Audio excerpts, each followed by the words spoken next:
ধরুন বাসের ভাড়া দিয়ে নেমে দেখলেন ভাঙতি হিসেবে হেল্পার আপনাকে যে 20 টাকার নোটটা ধরিয়ে দিয়েছে সেটাতে 3টা তালি জোড়া।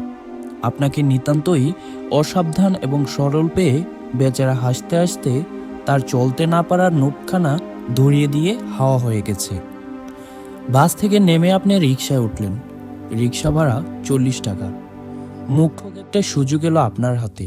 হেল্পারের ধরিয়ে দিয়ে যাওয়া ছেঁড়া 20 টাকার নোটটাকে অন্য একটি 20 টাকার নোট কিংবা দুটো 10 টাকার নোটের সাথে মিশিয়ে রিকশাওয়ালার কাছে আপনি তা অনায়াসে চালিয়ে দিতে পারেন।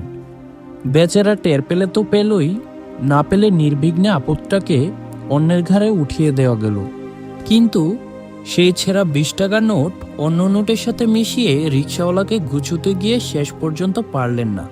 আপনি ভাবলেন কেউ একজন আমার সাথে অন্যায় করেছে বলে সেই একই অন্যায় আমি অন্য একজনের সাথে করতে পারি?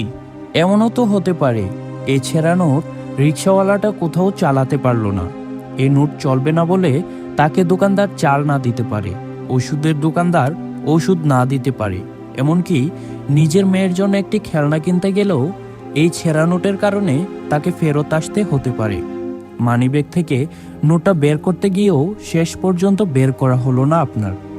রিকশাওয়ালাকে চকচকে দুটো 20 টাকার নোট দিয়ে ছেঁড়া নোটটাকে মানিব্যাগের অবহেলিত কোণায় গুজে রাখলেন। এই যে শেষ মুহূর্তের এই বুদ্ধ, এটার নাম হলো তাকওয়া। এই কাজটির সাক্ষী কেবল আপনি আর আল্লাহ। দুনিয়ার আর কেউ এই ব্যাপারে জানে না। না আপনাকে ধোঁকা দিয়ে যাওয়া সেই বাসের হেল্পার, না সে রিকশাওয়ালাকে আপনি ধোঁকায় ফেলতে যাচ্ছিলেন সে, কেউ না।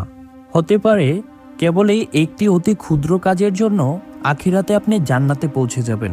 হতে পারে আপনার সেদিনকার এই কাজটি আল্লাহ তাআলার এত পছন্দ হয়ে যায় যে তিনি আপনার পূর্বের আর পরের সমস্ত গুনাহ মাফ করে দেবেন।